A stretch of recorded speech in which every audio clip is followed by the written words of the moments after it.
26,000 শিক্ষক শিক্ষাকর্মী তাদের চাকরি বাতিল।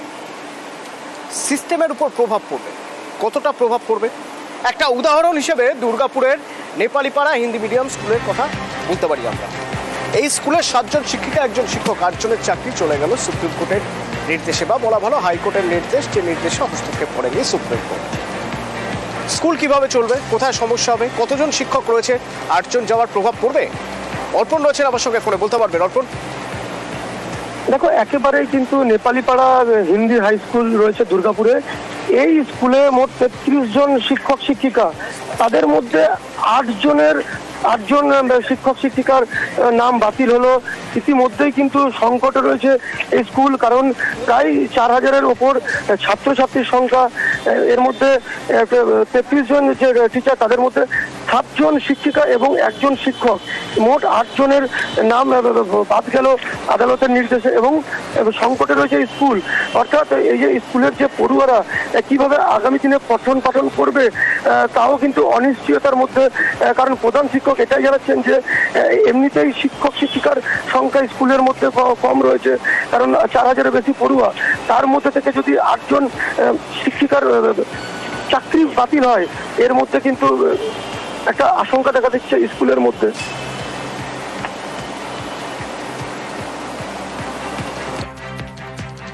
हमको यही नहीं समझ में आ रहा कहाँ हमारी गलती हुई।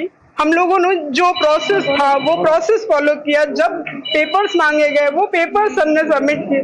जो एग्जाम हमको बोला गया वो एग्जाम हम लोग ने, जो इंटरव्यू बोला गया वो इंटरव्यू फेस किया। फिर हमारी गलती कहाँ है हमारी गलती, ये हमको कोई बता दे। टेंटेड कैंडिडेट्स की बात अलग है, हम अनटेंटेड है, हमारी गलती क्या है ये हम नहीं समझ पा रहे। अगर हमारे से नौकरी ली गई है या वापस ली जा रही है, what ever be the case, what is our fault? মানে মেনে নিতে পারছি না আর কি। আমাদেরই অনেক কলিগস আছে যাদের লোনে চলছে, জেন্টস টিচার আছে, ওনার উপরে সব পুরো ফ্যামিলি ডিপেন্ডেন্ট আছে। মানে এখনো বিশ্বাস হচ্ছে না। যদি আমাদের কিছু লিগ্যাল লড়াই, আইনি পথে যেতে হয় তো তাই যাব। আমার নেপালিপাড়া হিন্দি হাই স্কুলে 8 জন এরকম শিক্ষক শিক্ষিকা আছেন, তার চাকরি বাতিল অর্ডার সুপ্রিম কোর্ট দিয়েছে। এটা শুনে আমরা তো খুবই হতবাক হয়ে গেছি। স্কুল আমার স্কুলে 4200 পড়ুয়া আছে, আর মাত্র আমার 33 জন শিক্ষক শিক্ষা ছিলাম। তার মধ্যে যদি 8 জন চলে যায় তো স্কুল কিভাবে চলবে? মান্য আদালত নির্দেশ দিয়েছেন, তার প্রশ্ন তোলা আমার ক্ষমতা নেই, প্রশ্ন তুলছি না। কিন্তু আদালতের কাছে হাত জোর করে আমি রিকোয়েস্ট করছি, যে যোগ্য আছে তাকে আবার চাকরিতে ফেরত আসার ব্যবস্থা নিন, নাহলে আমাদের শুধু আমার স্কুল নেই, আমার রকম পুরো রাজ্যের জুড়ে যে শিক্ষা ব্যবস্থা ওটা কোল্যাপস করে দেবে। আরও মুশকিলে পড়েছে Dhupguri high school. Dhupguri high স্কুলে কাল থেকে অ্যানুয়াল পরীক্ষা শুরু। তার আগে 6 জন, 4 জন শিক্ষক, 2 জন শিক্ষাকর্মী, তাদের চাকরি নক। এবার পরীক্ষার সময় খাতা নিয়ে যাওয়া থেকে, খাতা ডিস্ট্রিবিউশন থেকে শুরু করে পরীক্ষায় গার্ড দেওয়া একটা ভালো চাপের জায়গা তৈরি হয়ে গেল। কিভাবে সামাল দেবেন স্কুল কর্তৃপক্ষ?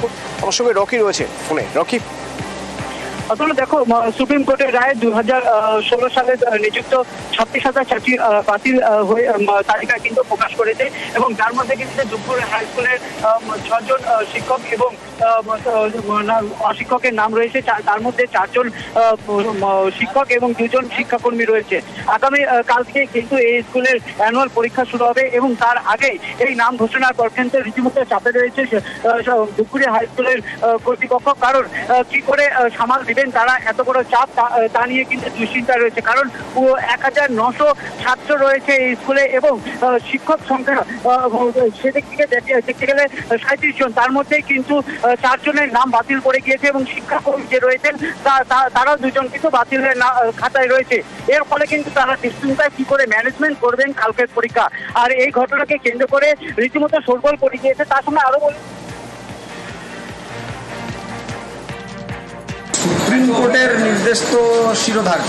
আমাদের স্কুলের মোট 6 জন আছে, 4 জন টিচার, আর 1 জন করণিক, 1 জন গ্রুপ ডি স্টাফ।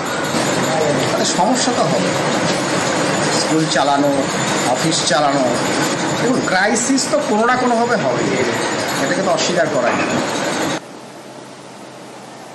কুলতলির জামতলা ভগবান চন্দ্র হাই স্কুল, এই স্কুলের পরীক্ষা চলছে। 11 জন টিচার তাদের চাকরি নট হয়ে গেল। এই 11 জন এই সায়েন্সের, কেউ সায়েন্স কেউ ম্যাথামেটিক্সের টিচার, এই শিক্ষক শিক্ষিকারা গত 3 বছর ধরে সায়েন্স চলছে এই স্কুলে। সায়েন্স বিজ্ঞান বিভাগ চালু হয়েছে এবং সেটা চলছিল এই শিক্ষক শিক্ষিকাদের উপর ভরসা করেই। পরীক্ষা চলছে এখন ক্লাস 5 থেকে ক্লাস 10।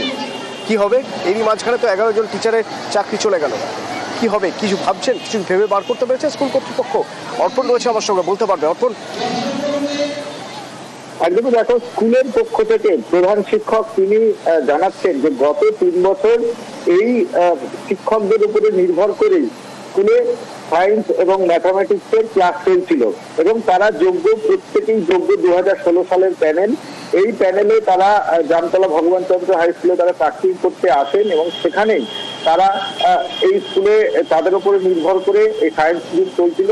আজকে সকালেও তারা স্কুলে আসেন এবং স্কুলে এসে পরীক্ষা চলছে 5ম থেকে 10ম শ্রেণী পর্যন্ত। সেখানে তারা ক্লাস নিতে যাবেন, সেই সময় এই সুপ্রিম কোর্টের নির্দেশ সংবাদ মাধ্যমে তারা শোনেন। কার্যত স্কুল থেকে তারা কাঁদতে কাঁদতে বেরিয়ে চলে যান। প্রধান শিক্ষক জানাচ্ছেন আগামী দিনে এই স্কুল কিভাবে চলবে সে নিয়ে কিন্তু একটা দুশ্চিন্তার মধ্যে পড়েছে স্কুল। এবং স্কুলে যে মোট 56 জন শিক্ষক শিক্ষিকা ছিলেন তার মধ্যে 11 জনের চাকরি বাতিল হলো এবং 45 জন শিক্ষক শিক্ষিকা রইলেন। কিন্তু এই স্কুলের যারা ছাত্রছাত্রীর সংখ্যা সেটাও 3500-এর উপর।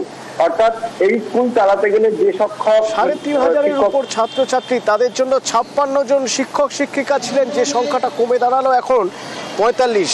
বিজ্ঞান বিভাগ 3 বছর ধরে চলছে এই স্কুলে, যাদের ভরসায় চলছে তাদের মধ্যে 11 জনই কাল থেকে আর স্কুলে আসবেন না। মহামান্য সুপ্রিম কোর্টের রায় সম্পর্কে আমার কিছু বলার নেই, কিন্তু আমরা জানি না যে আগামী দিনে কিভাবে স্কুল চালানো সম্ভব। এই 11 জন শিক্ষক শিক্ষিকা এরা অত্যন্ত যোগ্য ছেলে মেয়ে, এরা প্রত্যেকেই খুব ভালো শিক্ষক শিক্ষিকা। তারা এতটাই দক্ষ যে তারা নিজেরাই দায়িত্ব নিয়ে উচ্চ মাধ্যমিক সায়েন্সের বিজ্ঞান বিভাগটাও ওরা চালাচ্ছিল। এখন জানি না আমরা আগামী দিনে কিভাবে বিদ্যালয় চলবে, কিভাবে বিজ্ঞান বিভাগের পড়াশোনা হবে। এই 26,000-এর মধ্যে একমাত্র সোমা দাসের চাকরি যায়নি, তার চাকরি রয়ে গেল এবং সেটাও মানবিক কারণে বলে জানানো হলো সুপ্রিম কোর্ট থেকে।